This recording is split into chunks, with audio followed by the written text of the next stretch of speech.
I'm Darian Alexis, and welcome to a 20-something survival guide, the place where you and me learn to survive and thrive in our 20s and beyond. Sit back, relax, and enjoy the episode. I'm going to be honest, I'm not a morning person. I have coworkers that wake up early, that walk their dogs, that go on workouts before even going to work.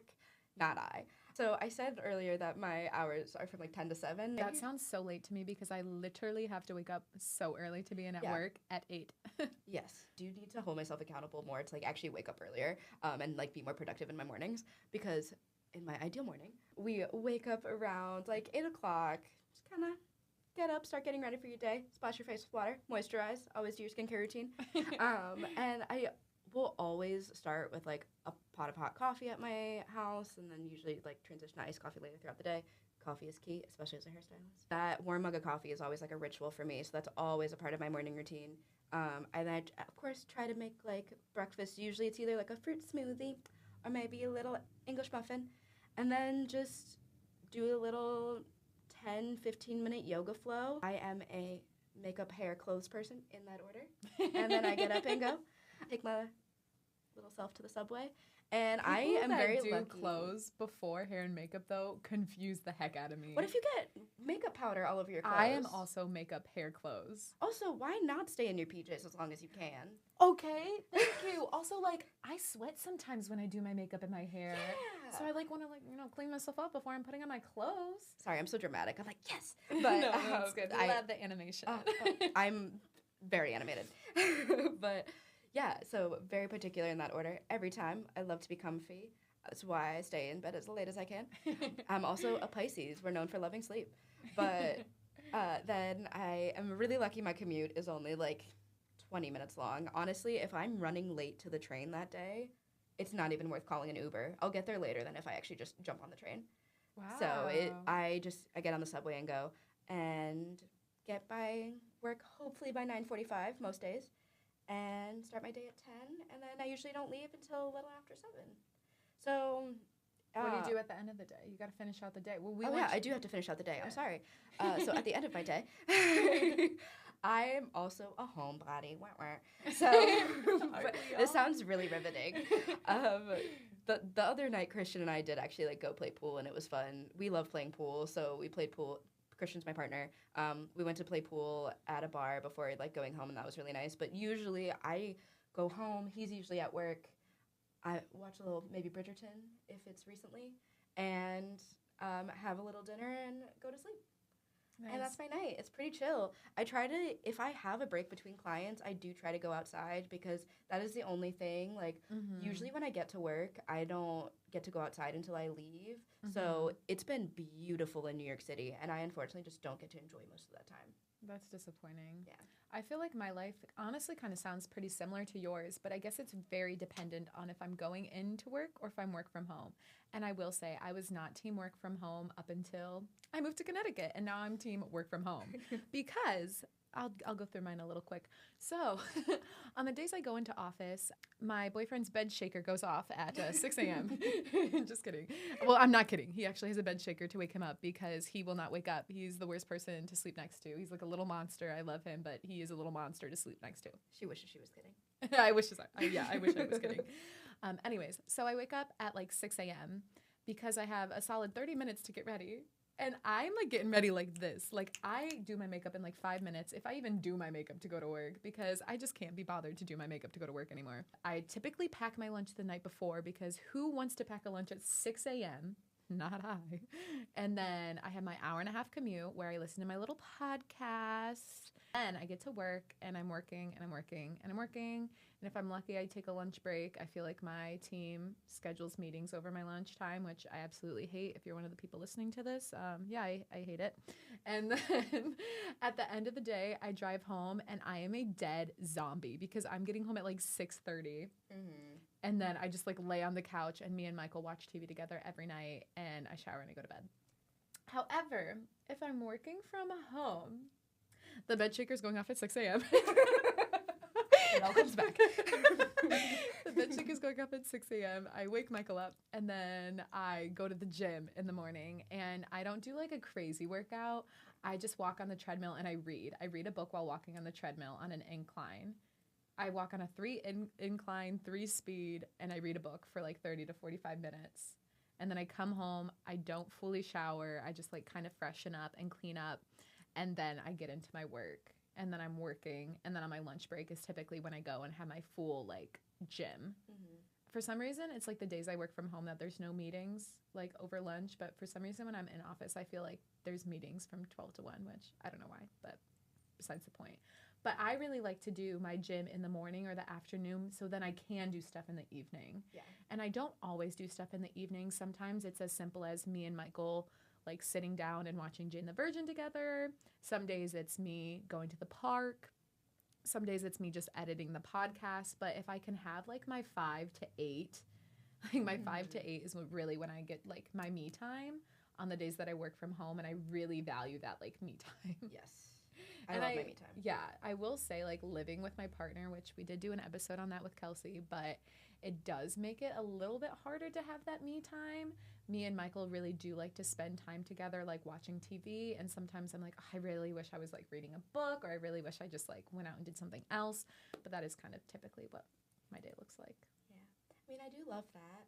And I totally understand, like, my boyfriend working nights most of the time. Mm-hmm. There have been times where like for an entire week, he's like, home when I get home from work, and I'm like, this is strange. Yeah, it's overwhelming. Like, can you like maybe leave me alone a little bit? I'm just kidding. No, really, I love when he's around, but yeah, it's mainly just because Bridgerton dropped, and I'm like, I need time to watch my show. See, oh my gosh, it's so funny. Me and Michael watch everything together. I feel like we actually do a lot together, and I really love that because when we first moved in, as I said, it was a little bit of a challenge. It was a little bit of an adjustment. It always is. But now, like, I just feel like we're so happy. So I love to watch TV shows with him. And he caught me because I was watching Perfect Match when he came home the other day, and we were watching that together. And he's like, "How could you? You betrayed me."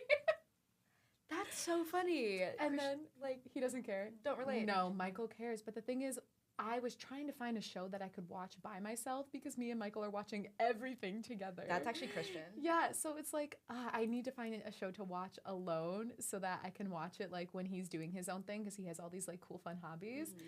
And so I couldn't find anything, but Bridgerton was one of them. So when I was watching Bridgerton, I'm like, shh, be gone, like, to the bedroom. I'm just like, I need to be alone. I need to watch Bridgerton. I need to be at my peace. If you listeners watch Bridgerton, you know what I would be referring to right now. But I peacefully was watching the first 4 episodes, the most recent season 3, with our beloved Penn. And my boyfriend came home from work in the last 10 minutes of episode 4. And I was like, you need to go. I completely relate. Yeah. What I wanted to talk about next, which is balancing work with your personal life. Yes. So it sounds like you're working pretty late in the evening, and you don't have the typical weekend like I have. So I always get my Saturday and Sunday off. So that's like an opportunity for me to like refresh, rejuvenate, clean the house, kind of hang out with friends. And your friends might be working different schedules because you're outside the 9 to 5. So can you talk a little bit about how you balance some of your personal life? I'm kind of working on that balance right now, like even with just like how I spend my like me time too, because like listening to your routine, I've been actually in a reading rut, and I really want to start reading again. So maybe I should incorporate that into the morning and not the night. Yeah. Yes, I know, but maybe I'll try to like get up a little earlier, read in the morning. That sounds really lovely. When it comes to hanging out with like friends, especially my friends that are also hairstylists, we all have opposite schedules, and there's usually like maybe like one day when we can hang out, or maybe like after work. But then we're not always as willing to like hang out after work because maybe it's I don't work the next day, but my other friend works the next day and she wants to go to bed early. And we all live in different parts of Brooklyn, and it's not that close. It's like 20 to 40 minutes, so it's tough. I actually think that I get a lot of my like socialization and everything from my job, and then I like text my friends a lot, and I'll like see them here and there, but most of the like actual like conversations that I have with people are like my regulars that I get to see at work. I feel like it sounds very boring. I feel like I'm not talking up what living in New York is like, No, because I think you need to be realistic. And while I think many of us are sold on New York being one thing, I think it's different because you're living an everyday life there. Yeah. When I go to New York, it's like brunch, walk, subway, another walk, another subway, bagel, pizza, another walk, pictures, pretzel, side vendor, coffee. I think they're laughing at us. I think the people out here are laughing at us. There's a security guard. He keeps walking by and laughing at us. See, they told us they can't hear us. I feel like maybe there's a hidden camera or hidden mic, and they're listening to every word we say.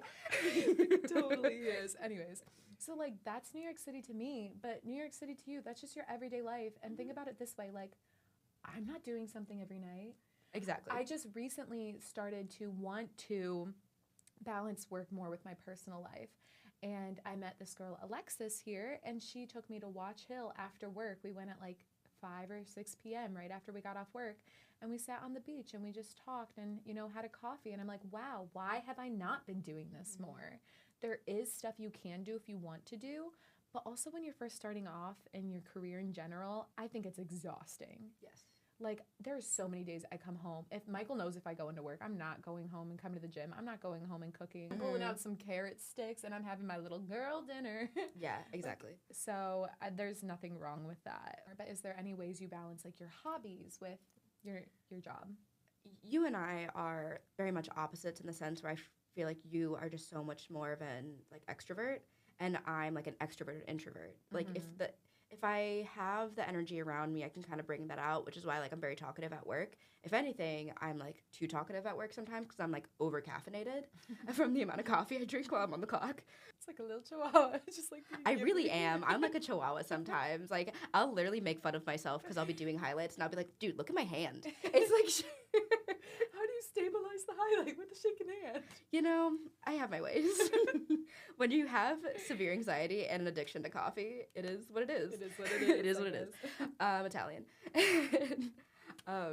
But yeah, just going home and taking a moment to yourself and really recharging. I get really into crocheting, and I think really doing something with your hands is also really important right now too, because I think that generations are so stuck with doom scrolling, and it's also tough for me because I need to be posting more on my Instagram of my work. I need to be building up my Instagram because I got to a point where I just really liked how my grid looked and I left it alone. But now I don't get any engagement when I do post because it had been such a long time. Yeah. But trying to motivate myself to posting on Instagram, then I just end up scrolling Instagram. So if I'm not actually sitting down and making a post, I do try to get off my phone and crochet, and then my hands are busy. I can't scroll when my hands are literally busy. But you also kind of bring up another good point, which I feel is a challenge, and it's that when you're in a 9-to-5 role, most of the time, if you're not working in social media like I am, in a 9-to-5 role, you can leave work after 5 p.m. But in your sense, or in people that have their own business or whatever creative route you're going, your job doesn't really stop because you want to be promoting yourself. You want to be working. And so at the end of my 9-to-5, I'm doing my podcast. But as you were saying, you want to be posting on social media, which is kind of extra work. Yeah. And even outside of that, I manage my own clientele. Yeah. So I'm constantly getting text messages to book in last minute bang trims or try to reschedule an appointment, or maybe somebody's going out of town unexpectedly, and I'll be trying to hang out with my boyfriend, and I'm I'm so sorry, I'm trying to handle rescheduling this client right now, and he's very understanding about it. Yeah. But it does kind of suck that I can't always just put my phone away and turn it off. Yeah, that is definitely difficult. And so is there any tips that you have done or anything you might want to try to kind of balance that a little bit more? I've thought about different ways that I could manage it a little better. I have other coworkers that are even busier than I am, and they set office hours to respond to emails. Okay. They have That's smart. forms that you can submit online if you want to be a new client. I think a lot of the times I look at the text itself, whatever it is for my client, and I kind of have to evaluate how urgent it is. Yes, thank you. How urgent it is, and if it's something that I can maybe put off until I'm back in the salon, and it almost like office hours. Like Got it. you're not always going to reply to an email from your coworker until you're back in the office within your 9 to 5. Definitely. So I kind of approach text messages from clients the same way, where I will respond to it when I'm like back in the salon. But if it's something that's more of an emergency, then I'll respond to it right away. Definitely. That makes sense. On my episode with Rosie Sarah, when we were talking about like digital detoxing, I think she gave a lot of really good tips on if you're creative, like setting those boundaries. I think boundaries is something I'm not the best at, but Same. but I am trying to get better. So I am trying to incorporate some of those tips. And I've even listened back to my episode like 2 or 3 times to be like, what did Rosie say? Like, and I think it works. I think scheduling those office hours or being like, okay, on Mondays I will respond to texts from clients, as long as you have that open communication. Since yours is client focused, it's a little bit harder than like if I just get like a DM or a brand reaches out to me. But I think just setting those boundaries is a great way to be able to balance your personal life. That's another thing is I'm also an empath.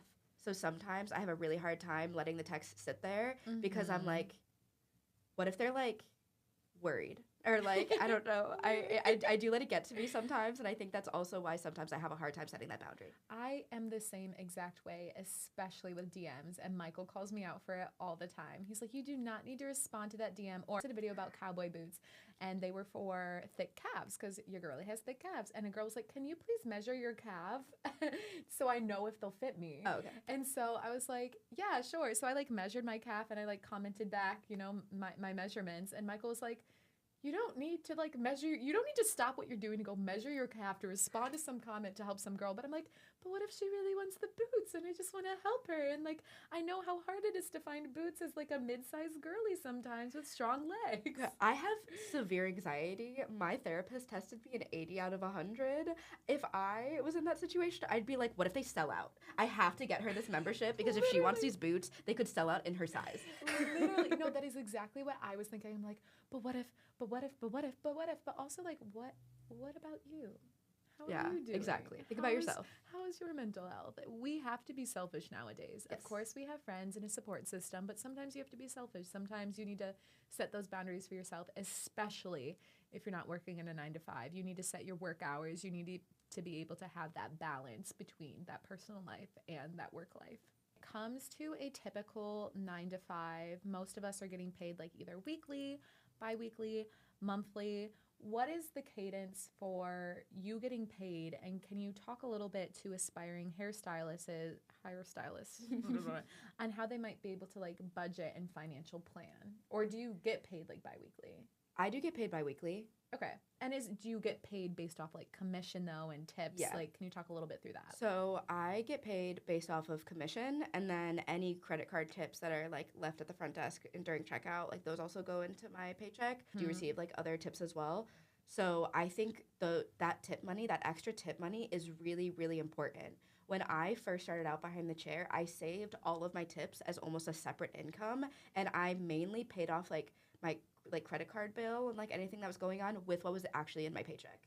So I was kind of counting that as like an extra income on the tips that I could kind of like put aside. Honestly, if you are a hairstylist starting out, I would highly recommend you either go for a really busy salon where you might be more comfortable just kind of like go hustling a little bit, knowing that you're going to get that commission.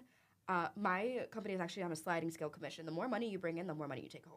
Oh, interesting. So it's also very motivating. Yeah, and I think it probably varies from salon to salon. Absolutely. If on the flip side, if you're starting out and you're maybe in like a smaller town or in an area where you don't really have any salons that are like really popular, really busy, try to look for an hourly salon, because then you're still making money if somebody's not in your chair. Don't let that demotivate you. Like, you should still be trying to find clientele, but it is a little bit of security. Yeah, definitely. I think one of the hardest parts about straying away from the 9 to 5 is that financial security.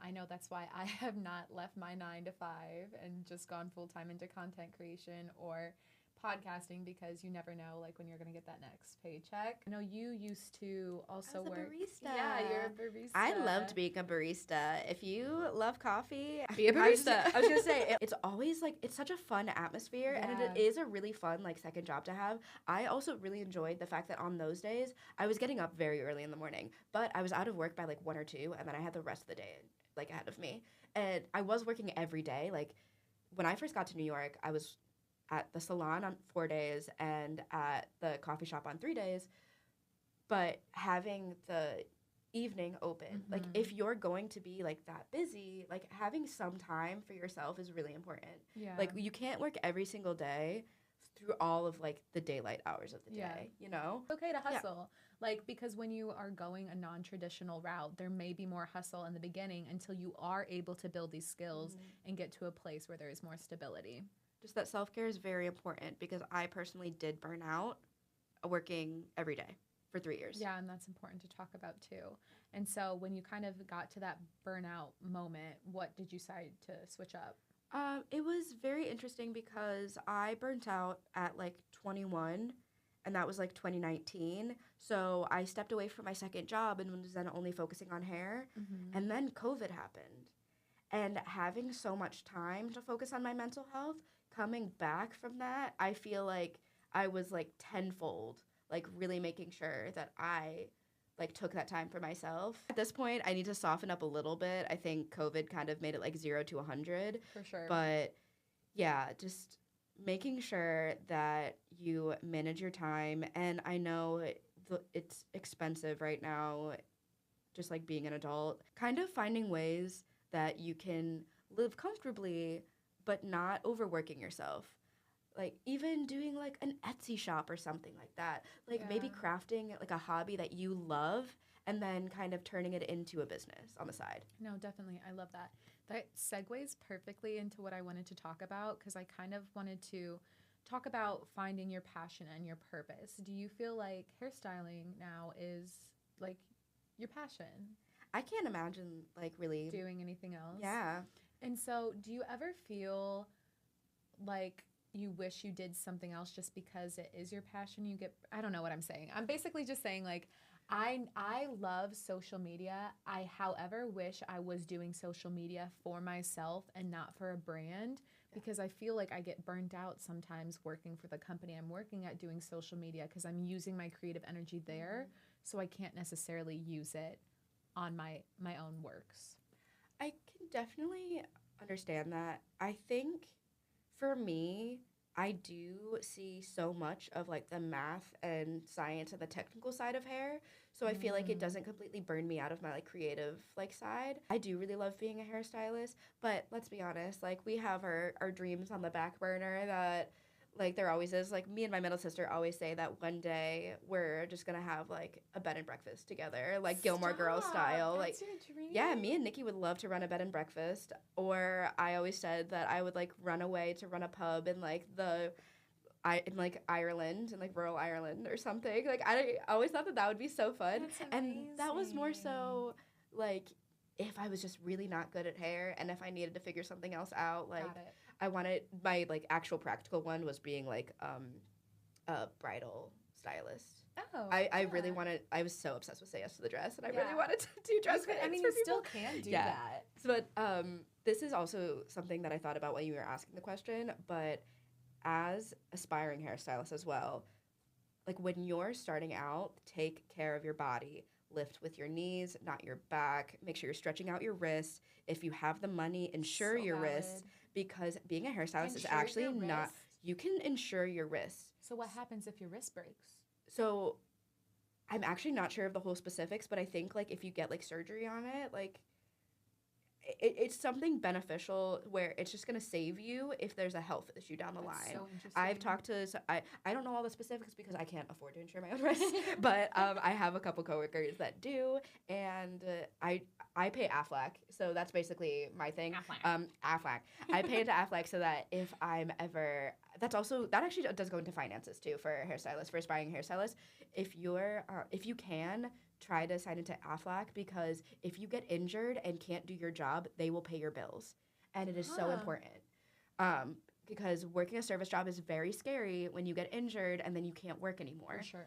There's so many things that you can do with being a hairstylist or like continuing to work in hair. I even met with a stylist the other day when I was modeling, and she was talking a little bit about her journey. Of course, I had to bring you up. But she was talking about how she started in a salon, and then she kind of started her own business doing hair and makeup for like broadcasts or commercials or stuff like that. So there's so many different avenues you can take with cosmetology as well. Something that comes with life beyond the 9 to 5 is kind of that continuous learning and improvement. And it's kind of a theme we've been talking about throughout the podcast episode. How are some ways that you are trying to continuously learn and improve in your skill? You know, I think it is crazy that for hairstylists, it really does come back to like Instagram and TikTok. There are so many content creators out there that are actually putting out really solid videos. They're actually sharing their techniques for free Is there on anyone Instagram. specific like that you can think of, like specific creators off the top of your mind? If not, we can just add them in the show notes too. So I actually think that I couldn't find her the other day. So her name is spelled Jayne, not Jane, but it's Jane underscore Ito Salon. She's out of Portland, Oregon. She is a shag specialist, and I love her work. She's so cool. I will say she doesn't post as much educational videos anymore, but you can like pay for her videos. But there are certain content creators. There is one, we can add it in the show notes later. He's really cool. He's a shag, well, another shag specialist. But he, This girl likes a shag. I mean, it's my main clientele. I love doing shags. But he looks like he's straight out of like the 80s like rocker scene with like his own hair.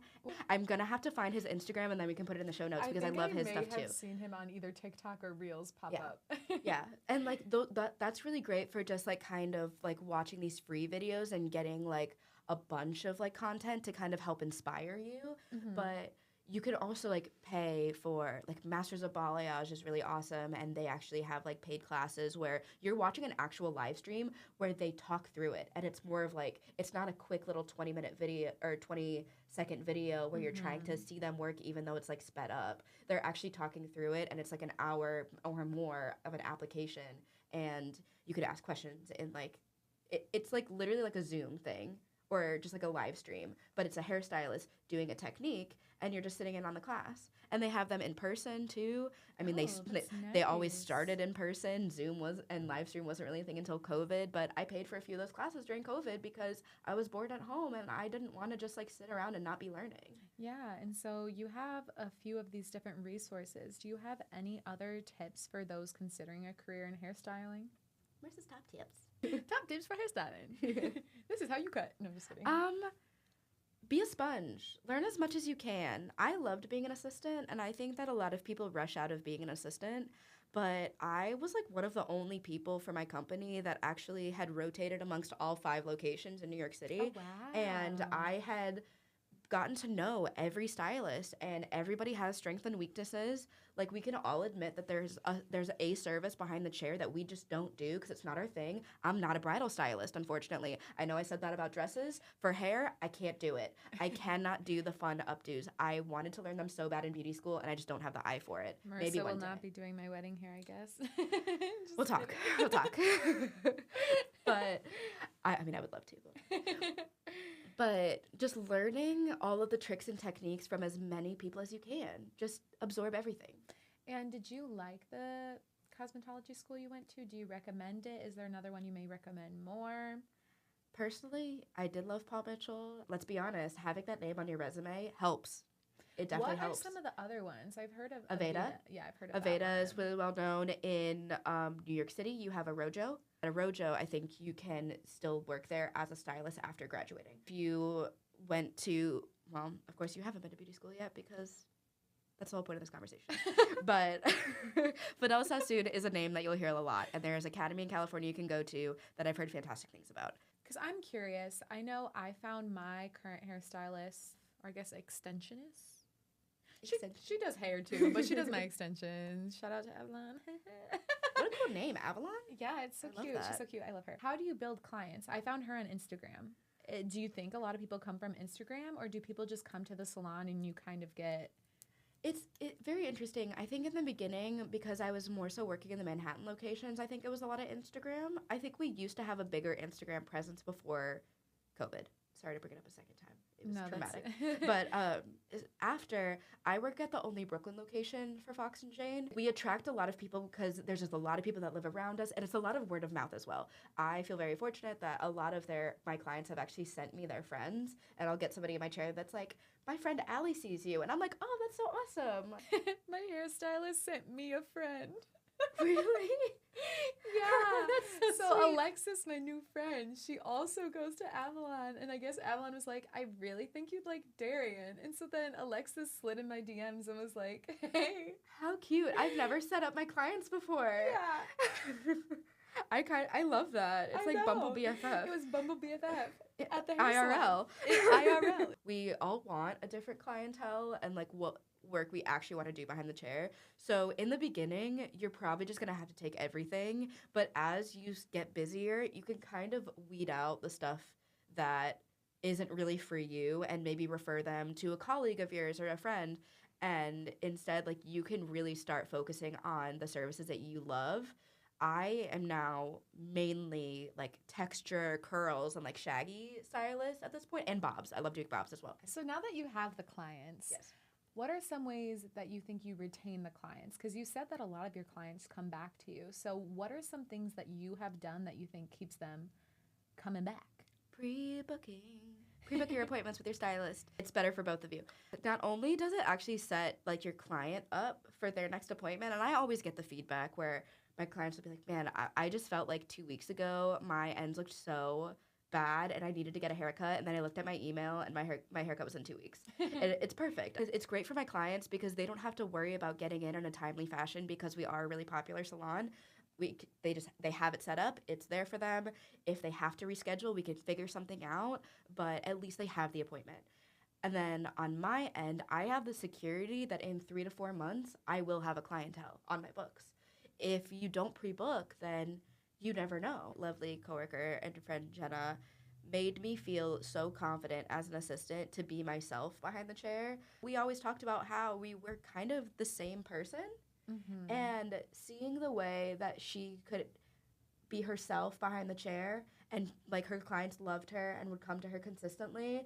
And I kind of saw another side to being a hairstylist that wasn't so professional. Like, she was being professional, but it wasn't stuffy. Mm-hmm. And not to say that my company was ever stuffy, but you did always feel like you kind of had to like keep it hinged. Yeah. And I could argue that maybe me and my lovely friend Jenna are so much ourselves that we're a little unhinged. She's unhinged. We have ADD. It is what it is. That's so funny. Thanks for sharing. Yo, find your clientele that loves you if you just be yourself. So now we just have a few listener questions that we're going to try to get to before we wrap things up today. And so this one listener says, how do I tell my hairstylist what color I want? I've showed 2 stylists the same inspo pic and it's still not right. Honestly, that is a very loaded question because it could be a matter of consultation with your stylist that you actually are like looking at the same thing in the picture and that you have the same goal in mind. It also could be the condition of the hair. If this is a matter of highlights and not like a permanent color, like sometimes hair just can't get that light if you want something that's really like light or icy, especially icy blondes.